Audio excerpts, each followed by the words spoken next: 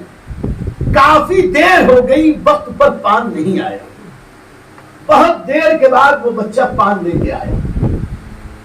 پان لے کر آیا، اعلیٰ حضرت کی خدمت میں پیش کیا. تب بے چینی اور اس وقت کی کیفیت، اچھلاہٹ، جھنجھلاہٹ، غصے میں ایک چپک بچے کو مار دیا. کہا اتنی دیر لگا دیا، اتنی دیر لگا دیا. وہ بچہ تو خیر خادم تھا، گھر کا نوکر تھا، چھوٹا بچہ تھا. اب اعلیٰ حضرت کے سامنے تھے، اچھا اچھوں کی بولتی بند ہوتی ہے، بچہ کیا کہتا. بیچارہ فوراً واپس چلا گیا.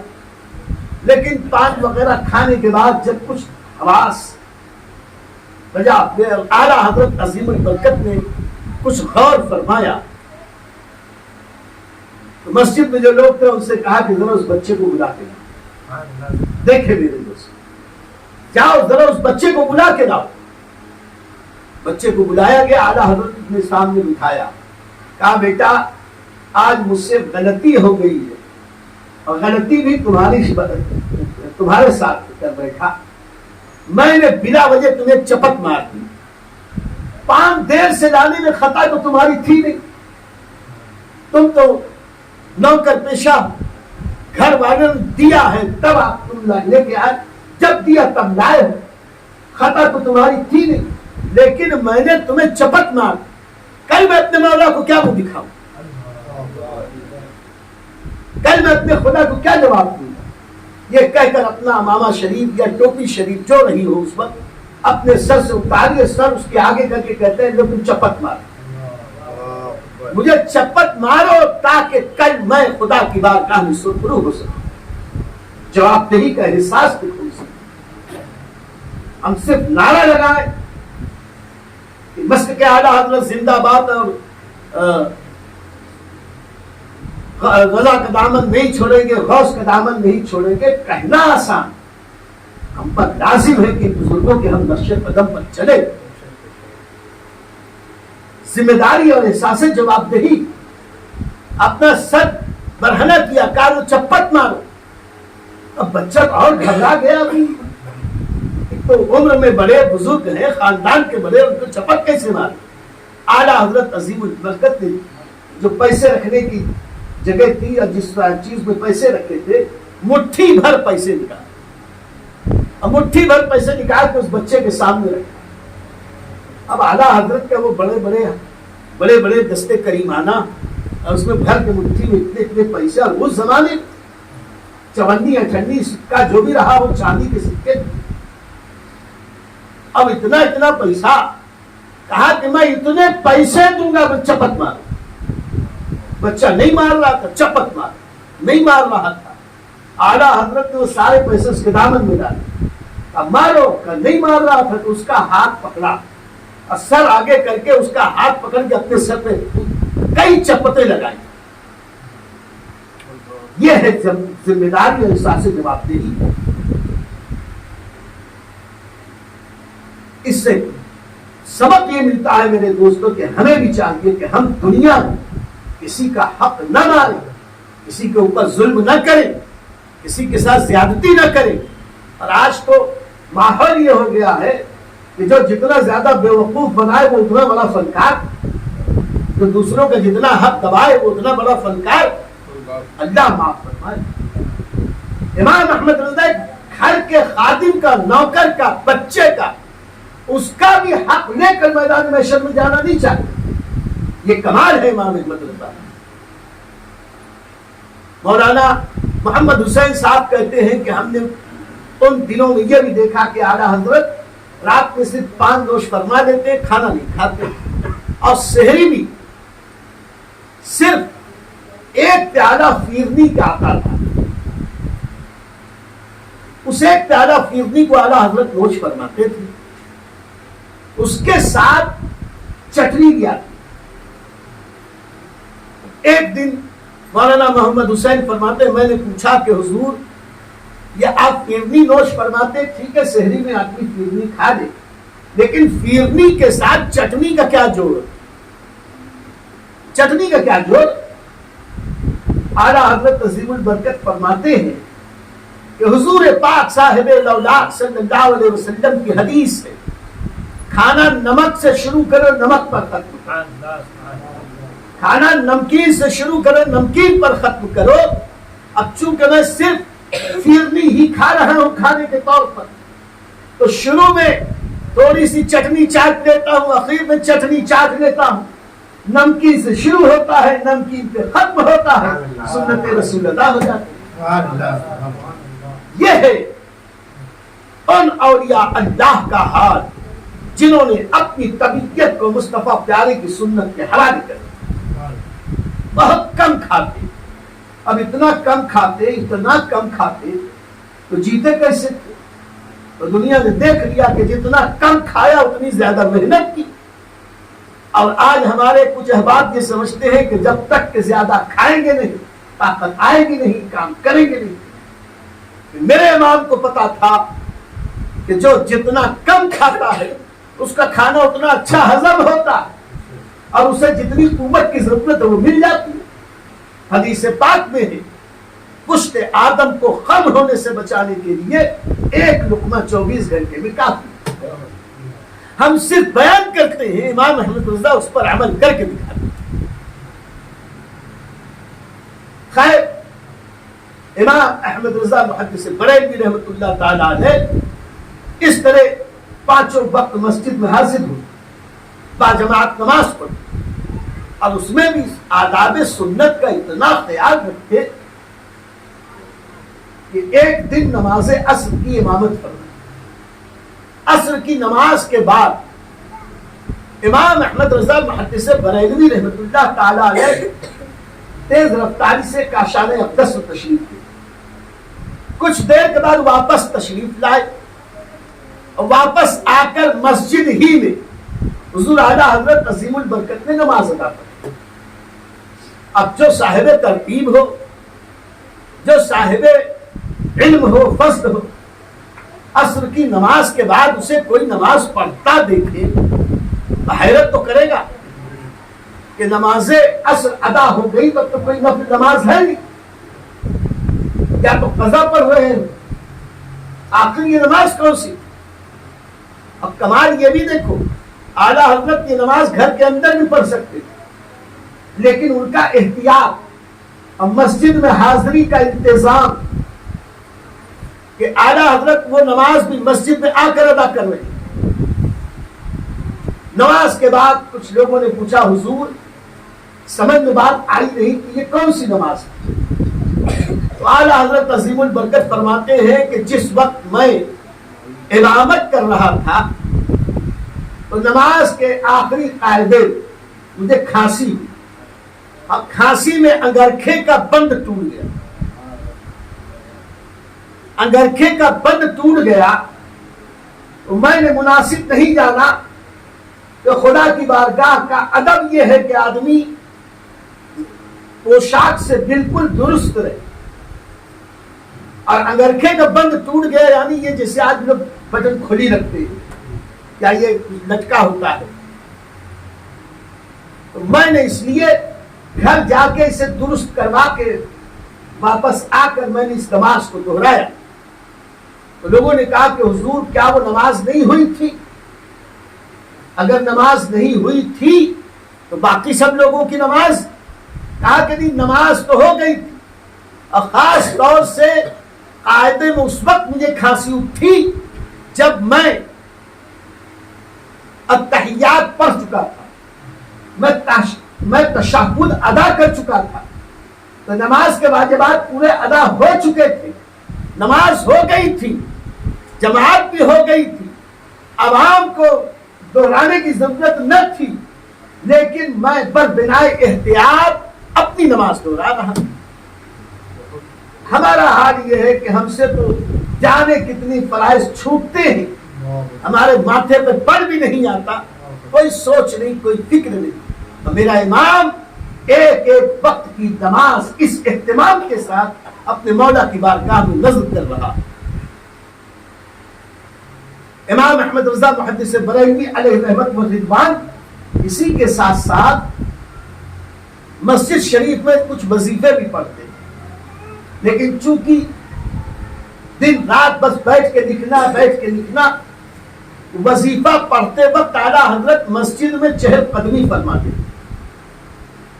اب مسجد میں چہل قدمی کرتے ہوئے وہ وظیفے پڑھا کرتے، شمالاً جنوباً، شمال سے جنوب، جنوب سے شمال، کبھی بیٹھ کر بھی پڑھتے تھے۔ اس میں بھی امام احمد رضا محدث بریلوی جب بھی مسجد کی دیوار سے پلٹتے تھے، اپنا رخ مشرق کی طرف کر کے پلٹنے کی بجائے جب بھی پلٹتے تھے تو قبلہ رخ ہو کر پلٹتے، چاہے شمال میں ہو چاہے جنوب، قبلہ کی طرف منہ کر کے پلٹتے تھے۔ اتنا استقبال قبلہ کا احترام فرماتے۔ اسی کے ساتھ ساتھ جب اعلیٰ حضرت وظیفہ پڑھتے تو ان وظیفوں میں بھی پورے حاضرین کی، واردین کی، صادرین کی باقاعدہ نگرانی فرماتے۔ اس تعلق سے میں دو واقعے بیان کروں، بہت پیارے واقعات تھے۔ ایک دن اعلیٰ حضرت عظیم البرکت امام عشق و محبت وظیفہ پڑھ رہے تھے، ایک خان صاحب کو دیکھا کہ وہ نماز پڑھ رہے، خان صاحب اپنی تنہا نماز پڑھ رہے تھے۔ اتفاق سے نماز میں وہ خان صاحب جب رکوع میں جاتے تو چہرہ سر کچھ اٹھا ہوا ہوتا، اتنا اٹھا ہوا ہوتا کہ وہ جیسے دیکھ رہے ہو سجدہ گاہ۔ اعلیٰ حضرت عظیم البرکت نے اس وقت کچھ نہیں کہا۔ جب خان صاحب سلام پھیر چکے، اعلیٰ حضرت انہیں بلایا اور کہا کہ میاں رکوع کرتے وقت تم اتنا سر اٹھائے ہوئے کیوں تھے؟ کہا حضور اس لیے اٹھایا تھا تاکہ میں موضع سجود کو دیکھ سکوں، موضع سجود کو دیکھنے کے لیے میں نے اپنا سر ذرا اوپر کیا تھا۔ یہ ہے خلاف سنت۔ اعلیٰ حضرت عظیم البرکت نے کتنی حکمت کے ساتھ تبلیغ فرمائی، اور میں اچھا رکوع میں تو آپ نے دیکھ لیا موضع سجود کو، سجدے کے وقت کیا کیجئے گا؟ سجدے کے وقت کیا کیجئے گا؟ ذرا سوچ میں پڑ گئے، سوچنے لگے کہ سجدے میں تو ظاہر سی بات ہے، پیشانی زمین پر، ناک زمین پر، اب کہاں سے دیکھیں گے اس جگہ پر؟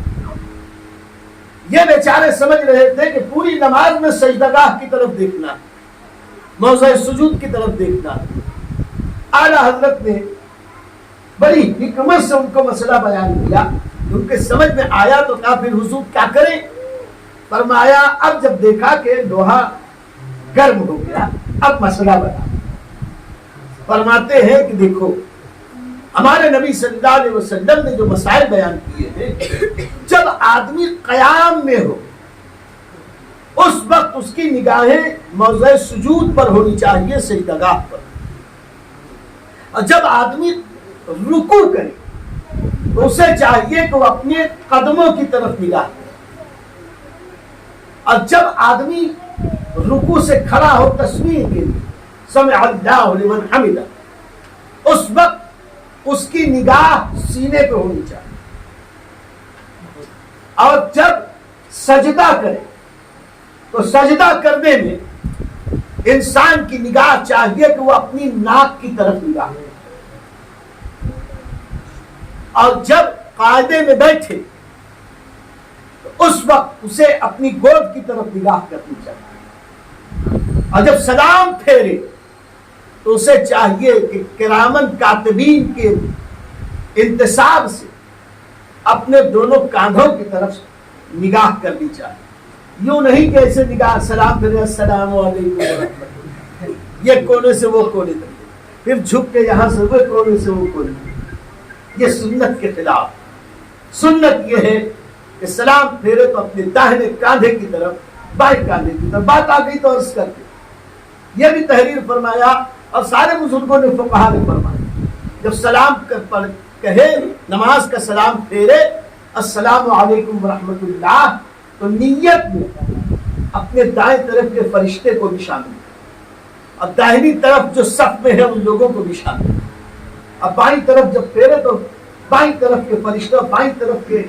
مصلیوں کی طرف جو جماعت میں شامل ہے ان کی نیت. کہنے کا مقصد یہ ہے کہ جس نے کچھ کم 1,500 کتابیں دین کی خدمت کے لیے لکھی، وہ ان چھوٹے چھوٹے مسائل میں بھی امت کی اصلاح کرتا تھا. اسی طریقہ اور واقعہ یاد آیا، وہ اس سے بھی دلچسپ. محب اللہ یار خان نام کے، محب اللہ خان نام کے ایک خان صاحب تھے، غریب بھی تھے، بڑے اکھڑ مزاج. اعلیٰ حضرت عظیم البرکت کے محلے ہی میں رہتے تھے. اکثر اعلیٰ حضرت کے یہاں وہ نوکری پہ بھی لگ جاتے تھے، گھر کے کام کاج بھی کرتے، لیکن مزاج ان کا بڑا تیز تھا، اکھڑ مزاج. اکثر جب مزاج کے خلاف کوئی بات ہوتی تو کہتے میں آج سے کام نہیں کروں گا، چلے جاؤ. پھر جا کے کوئی حلوائی کی کوئی خانچہ لگا لیتے، کچھ دن حلوا بیچتے یا کچھ خانچے میں مٹھائی پیتے. پھر کبھی مزاج ٹھیک ہو جاتا، غصہ کم ہوتا تو پھر آتے حضور میں آپ کے یہاں کام.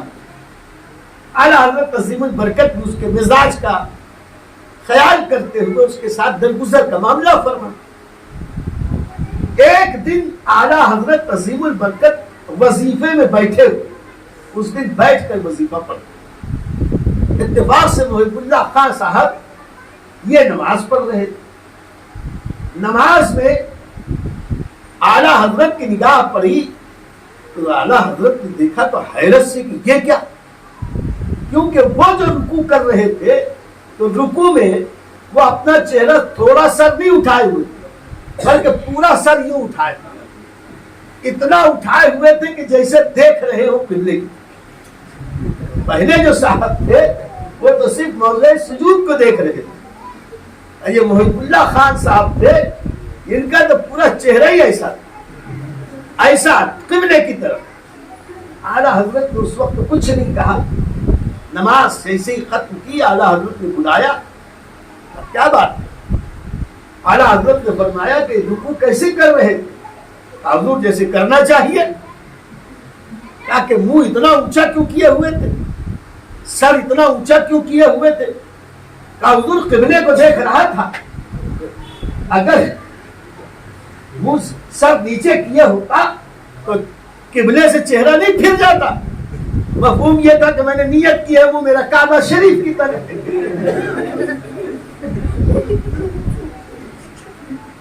اب اگر اعلیٰ حضرت عظیم البرکت اسے مسائل فقہیہ بتاتے، سنت یہ ہے، فقہ نے یہ کہا، یہ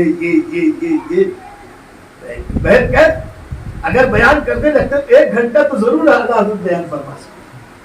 لیکن اللہ کے پیارے حبیب کا یہ بھی فرمان ہے، جب بھی تم لوگوں سے بات کرو تو ان کی عقلوں کے مطابق بات کیا کرو. یہ نہیں ابھی جیسے میں تقریر کر رہا ہوں، اب آپ حضرات عام لوگ ہیں، باپ کے سامنے میں عربی کی خوب عبارتیں پڑھنے لگوں اور یاد کر کے آ جاؤں، پوری احادیث اور فقہ کے کلیات اور بڑی بڑی آیتیں خوب پڑھوں اور پھر بیچ میں انگریزی کی چند جملے بولنے شروع کر دوں. آپ لوگ ہنسیں گے تو ضرور، یا پھر اردو بھی بولوں تو اتنی مقفع مسجع بنا سنا کے بات کروں تو آپ لوگ بولیں گے تو کہ حضرت آج بہت موڈ میں آج بہت اچھی تقریر. کوئی پوچھے کہ اچھا اتنی اچھی تقریر کے بولے کہ اپنے وہ تو سمجھ ہی نہیں ہے.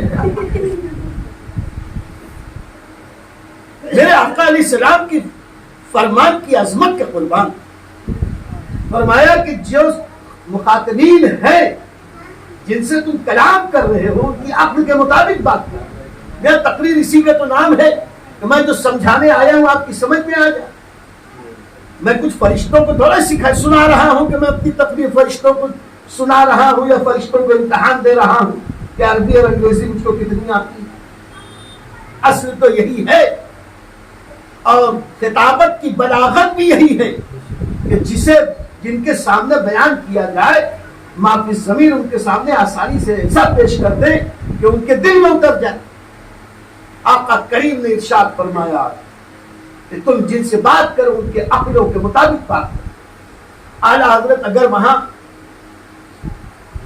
فقہی عبارتیں پڑھنے لگتے اور بیان کرنے لگتے تو ان کے کیا سمجھ میں آتا؟ خان صاحب تھے.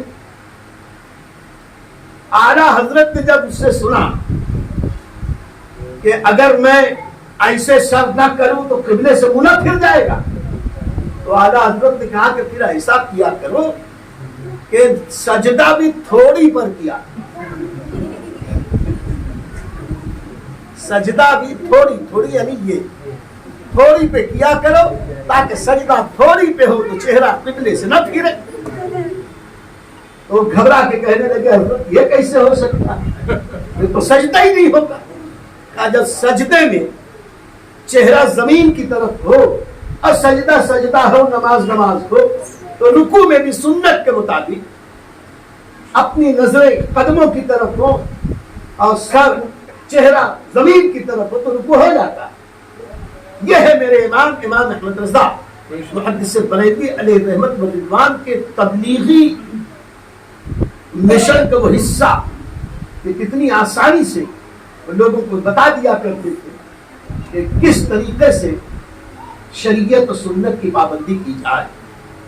اس طریقے سے اگر واقعات بیان کرنے لگے تو میرے دوستو صبح ہو جائے. آج کے لیے اتنا کافی ہے. یار زندہ صحبت باقی. اللہ تعالی ہم سب کو امام احمد رضا محدث بریلوی علیہ رحمت و رضوان کی تعلیمات کے سائے میں جگہ عطا فرمائے، تعلیمات کے سائے میں جلائے رکھے، ہمیں قرآن اور سنت کا صحیح علم عطا فرمائے، اس پر صحیح عمل کی توفیق عطا فرمائے، ہمیں عشق رسول اور اطاعت رسول کی توفیق عطا فرمائے، اور فیضان اعلیٰ حضرت امام احمد رضا سے ہم سب کو شاد کام فرمائے. وآخر دعوانا ان الحمدللہ رب العالمین.